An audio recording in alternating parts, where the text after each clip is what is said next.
কেন স্যার, আমরা তো দুধ সমিতি থেকেই পাই। মুরগির ডিম আর দোকানদার কেন টাকা নিবে? কাল থেকে একটা টাকা দোকানদারকে দিব না। ঠিক আছে, তুমি এই ঘরে থাকতে পারো, তবে কখনোই তুমি আমাকে তোমার স্বামী ভাবতে পারবে না। তুমি শুধু একটা কাজের লোক হিসাবে এই বাড়িতে থাকতে পারবে। কি করে বিয়ে করবি মানে? আমার বাপ বিয়ে করেছে আমার মাকে না দেখি, আর আমি বিয়ে করেছি তোর মাকে না দেখি। আসলে ওই মেয়েটাই তোমার যোগ্য, আমি তো আর ওর মতো সুন্দর নই। তুমি ওকে নিয়ে সুখে থাকো।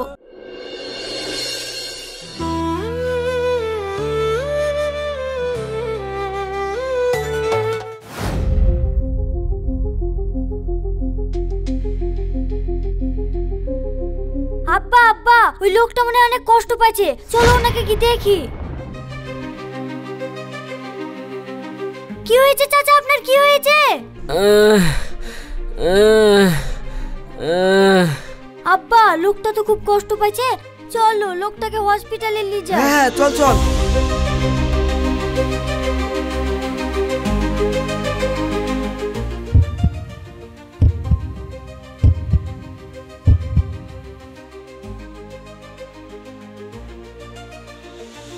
আপনি এখন বিপদমুক্ত, তবে ঠিক সময় আপনার চিকিৎসা না হলে খুব বড় বিপদ হয়ে যেত। ডাক্তার বাবু, আপনাকে অনেক ধন্যবাদ। ধন্যবাদ আমাকে দিতে হবে না, ইনাদেরকে দিন, কারণ ইনাদের জন্যই আপনি নতুন জীবন ফিরে পেয়েছেন।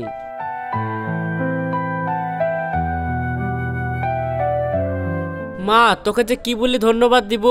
চাচা, ও কথা বলছেন কেন? এটা তো আমার কর্তব্য। ভাই, আপনি ভাগ্য করে একটা মেয়ে পেয়েছেন। এত ভালো মেয়ে এই যুগে দেখাই যায় না। সবই তো বুঝছি ভাই, কিন্তু এই মেইলে আমার চিন্তা জানেন। কিসের চিন্তা ভাই? কি আর বলবো ভাই, আমার মেয়েটা একটু কালো বলে মেয়ের কোনো জায়গায় বিয়ে দিতে পারছি নি। যারাই দেখতে আসছে তারাই অপছন্দ করছে। মেয়েটার বিয়েটা যদি দিতে পারতো তাহলে আমার জানটা একটু শান্তি পাইতো। ভাই, আপনার মেয়ের বিয়ে যখন এতই চিন্তা, আমার একটা বিয়েদারি ছেলে আছে, আর ছেলে সরকারি চাকরিও করে। আপনি চাইলে আপনার মেয়ের সঙ্গে আমার ছেলের বিয়েটা দিতে পারেন। ভাই, এটা তো আমার সৌভাগ্য, কিন্তু আমি চাই আপনার ছেলের সাথে আমার মেয়ের বিয়ে দেওয়ার আগে আপনার ছেলে যেন একবার আমার মেয়েকে নিজের চোখে দেখে। ভাই, আপনি ওইসব নিয়ে একদম চিন্তা করবেন না। আমার কথা শেষ কথা, ছেলে আবার কি দেখবে? আমি আপনাকে কথা দিচ্ছি, আগামী শুক্রবারে আপনার মেয়ের সঙ্গে আমার ছেলের বিয়ে হবে। কিরে মা, তুই এই বিয়েতে রাজি তো?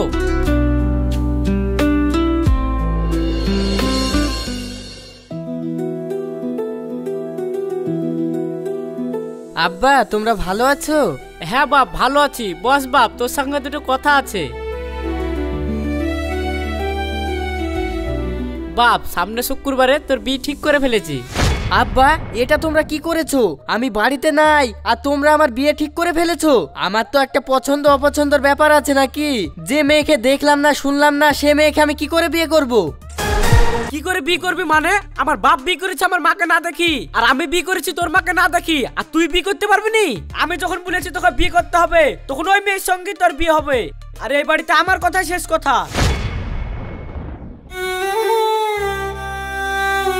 বাপ, তোর বাপের উপর তুই যাসনি। তোর বাপকে তো তুই ভালো করেই চিনিস। এমনি হার্টের রোগী, আর তুই যদি বলিস বিয়ে করবো না, তোর বাপের যদি কিছু হয়ে যায় তাহলে আর ওকে বাঁচাতে পারবো না। তাকে নে বাপ, তুই বিয়েটা করিলে। তোমাদের যা ভালো মনে হয় তোমরা তাই করো, আমি আর কিচ্ছু বলতে পারবো না।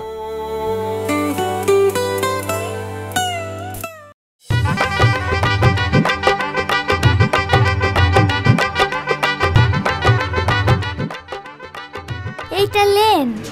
দেখো, তোমাকে আমি বিয়ে করেছি ঠিকই, কিন্তু তোমার মতন কালো মেয়েকে আমি কখনো স্ত্রী রূপে মানতে পারবো না। তার কারণ বিয়েটা আমার পছন্দে হয়নি, আমার আব্বা মায়ের পছন্দই হয়েছে। তাই আমি তোমার সঙ্গে এক ঘরে থাকতে পারবো না। দেখুন, আপনি যে আমাকে বিয়ে করেছেন এটা আমার সৌভাগ্য। তবে আজকে তো আমাদের বাসর রাত। আজকের দিনে যদি আমরা আলাদা থাকি তাহলে সকলেই কষ্ট পাবে। ঠিক আছে, তুমি এই ঘরে থাকতে পারো, তবে কখনোই তুমি আমাকে তোমার স্বামী ভাবতে পারবে না। তুমি শুধু একটা কাজের লোক হিসাবে এই বাড়িতে থাকতে পারবে, আর এই কথাটা তুমি আর আমি ছাড়া কেউ যেন জানতে না পারে।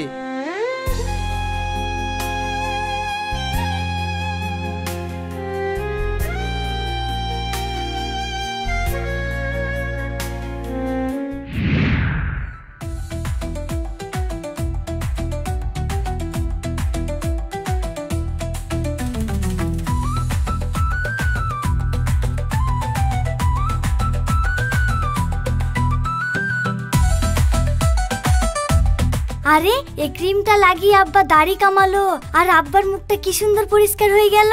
তাহলে আমিও যদি এই ক্রিমটা মাখি আমিও তো পরিষ্কার হয়ে যাব, তাহলেই তো আমার স্বামী আমাকে মেনে নিবে।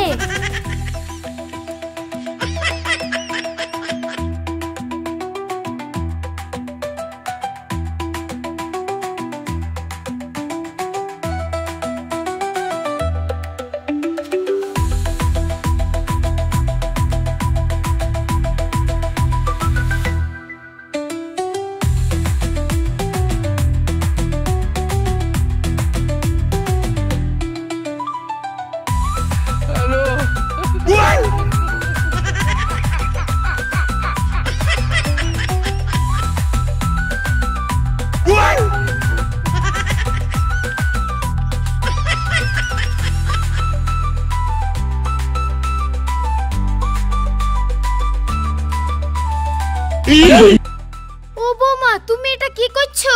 মা এই ক্রিমটা মুখে লাগাচ্ছি। কেন গো বৌমা, ওই ক্রিম তুমি কেন মুখে লাগাচ্ছো? আব্বাকে দেখনু এই ক্রিমটা লাগিয়ে আব্বা পরিষ্কার হয়ে গেল, তার লাগে আমিও পরিষ্কার হওয়ার লাগে এই ক্রিমটা লাগাচ্ছি। ধুর বোকা মেয়ে, এই ক্রিম মুখে লাগানোর জন্য নাকি? এটা তো দাড়ি কাটার জন্য। যাও তুমি বাথরুমে গিয়ে মুখটা ধুয়ে আসো।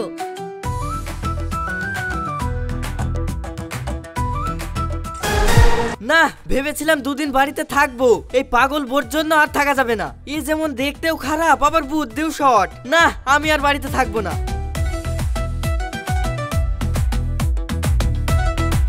আব্বা, দুদিনের ছুটিতে বাড়ি এসেছিলাম, কালকে আমাকে স্কুলে গিয়ে জয়েন করতেই হবে। ঠিক আছে, কালকে তুই একবারে বৌমাকে নিয়ে চলে যা। না আব্বা, আমি তো মেসে থাকি, এখন তোমার বৌমাকে নিয়ে যেতে পারবো না। এবার গিয়ে রুম ঠিক করি, পরের বার এসে নিয়ে যাব। ঠিক আছে, তাহলে রুমটা তাড়াতাড়ি দেখিস। কই গো, ব্যাগটা দাও, আজ রবিবার, একটু ভালো মাংস নিয়ে আসি। হ্যাঁ দিচ্ছি।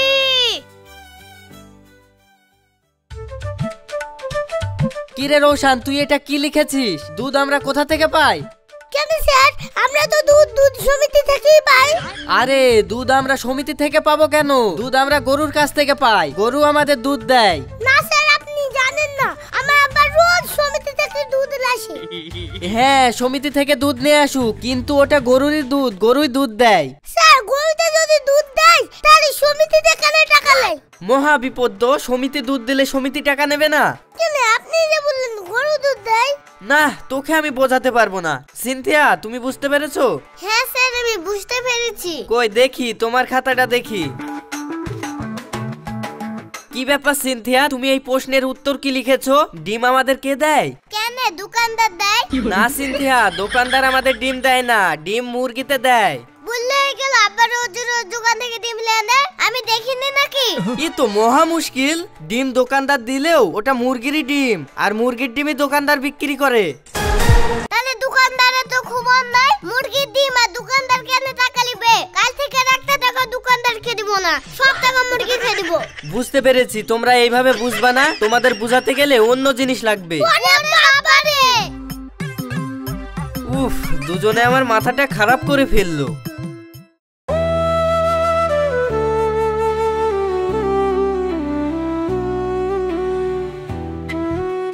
গুড মর্নিং স্যার, আমি আপনার স্কুলের নতুন শিক্ষিকা, আজকে জয়েন করলাম।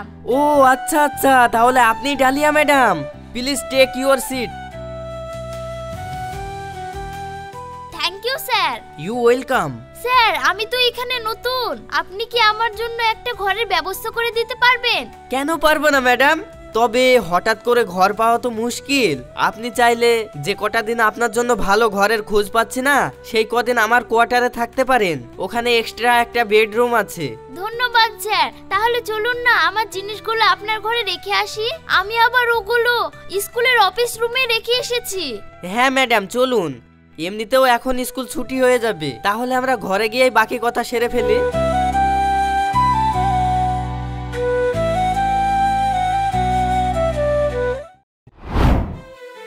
ডালিয়া ম্যাডাম কত সুন্দর, ম্যাডামের সঙ্গে আমার মনের কত মিল। ডালিয়া যদি আমার জীবন সঙ্গিনী হতো তাহলে আমার জীবনটা সুখের হয়ে যেত, কিন্তু আব্বা আমার সঙ্গে এমন একটা মেয়ের বিয়ে দিল, তাকে ভালোবাসা তো দূরে থাক, তার দিকে তাকাতেও ইচ্ছা করে না। কি স্যার, আপনি এত মনোযোগ দিয়ে কি ভাবছেন?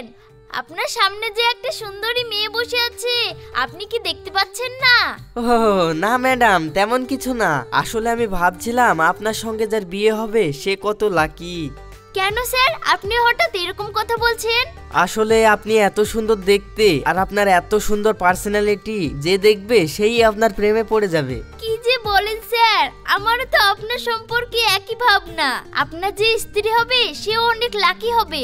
লাকি না চাই, ওর চিন্তাতেই তো আমার সারাদিন চলে যায়। কি স্যার, বিয়ে না হতেই বইয়ের কথা ভাবতে লাগলেন? কি যে বলেন না ম্যাডাম, আপনি খুব ফানি। স্যার, আমি শুধু ফানিও নই, আমি মানুষকে ভালোবাসতেও জানি। যেমন ভাবে আপনাকে প্রথম দেখে ভালোবেসেছিলাম। কি বলছেন ম্যাডাম, আপনি আমাকে ভালোবাসেন? হ্যাঁ, আপনাকে আমি ভালোবাসি। আপনি চাইলে আপনাকে আমি বিয়ে করতে পারি। সত্যি আপনি আমাকে বিয়ে করবেন? হ্যাঁ, আমি সত্যি আপনাকে বিয়ে করতে চাই। চলুন না আমরা বিয়েটা করে ফেলি। ঠিক আছে, আপনি যখন আমাকে এতই ভালোবাসেন তাহলে তুমি করে বলুন। ঠিক আছে, তাহলে তুমিও তুমি করে বলো। ডালিয়া, তাহলে আমাকে কটা দিন সময় দাও, তারপরে আমরা বিয়েটা সেরে ফেলবো। চলো আজ উঠি।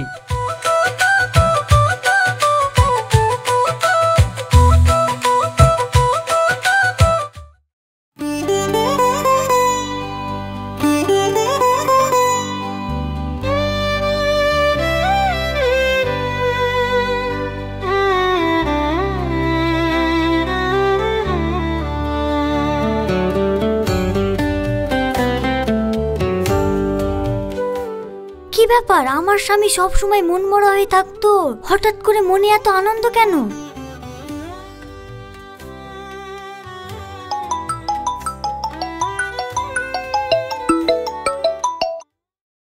হ্যাঁ ডালিয়া, বলো।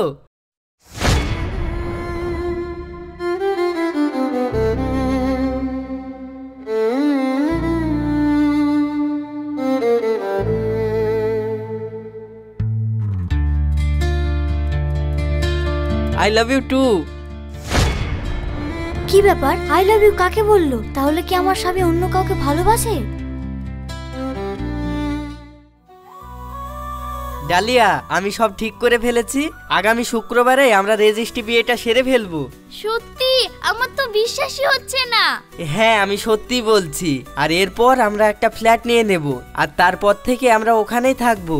রনি, তুমি যে এইভাবে আমার হবে আমি স্বপ্নেও ভাবতে পারিনি। আমি তো তোমার সামনেই বসে আছি, তাও কি তোমার বিশ্বাস হচ্ছে না? না না, এখন আমার ঠিকই বিশ্বাস হচ্ছে। রনি, আমি একটু ওয়াশরুম থেকে আসছি। ওকে।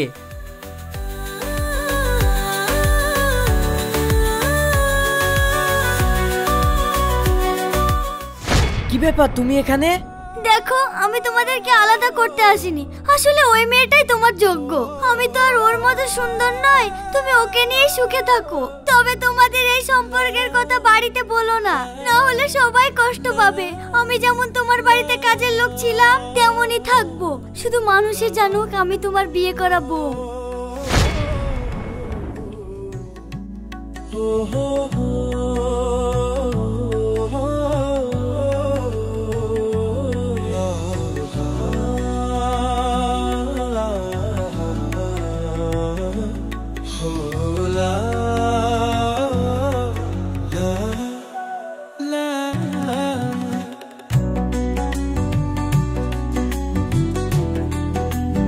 রনি, তুমি কি করে ভাবলে যে আমি তোমাকে বিয়ে করতে রাজি হব? তুমি তো ভালোবাসার মূল্যই বোঝো না। একটা মেয়ে দেখতে খারাপ বলে সে তোমার স্ত্রী হওয়া সত্ত্বেও তুমি আমার সাথে সম্পর্কে জড়িয়েছো। আমার সাথে বিয়ে হওয়ার পর আবার যে তোমার অন্য কাউকে ভালো লাগবে না তার কি গ্যারান্টি আছে? ডালিয়া, তুমি এসব কি বলছো? হ্যাঁ, আমি ঠিকই বলছি। ঠিক সময়ে না আসলে আমি তো জানতেই পারতাম না তুমি বিবাহিত আর তোমার একটা স্ত্রীও আছে। ডালিয়া, কি ফালতু বকছো তুমি? আমি ফালতু বকছি?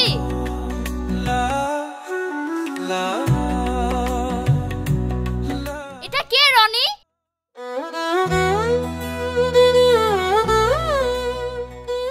রনি, ভালোবাসাটা ছেলে খেলা নয়। তোমার স্ত্রী তোমাকে সত্যিকারের ভালোবাসে, কারণ সে দেখতে খারাপ আর তুমি তার সঙ্গে সুখী নাও বলে। তোমার সুখের জন্য ওর কষ্ট হওয়া সত্ত্বেও তোমাকে আমার হাতে তুলে দিতে চাইছে। একটা কথা মনে রাখবে, কাউকে কাঁদিয়ে কোনোদিন সুখী হওয়া যায় না। তাই তুমি ওকে তোমার স্ত্রীর রূপে মেনে নাও, দেখবে তোমরা অনেক সুখী হবা।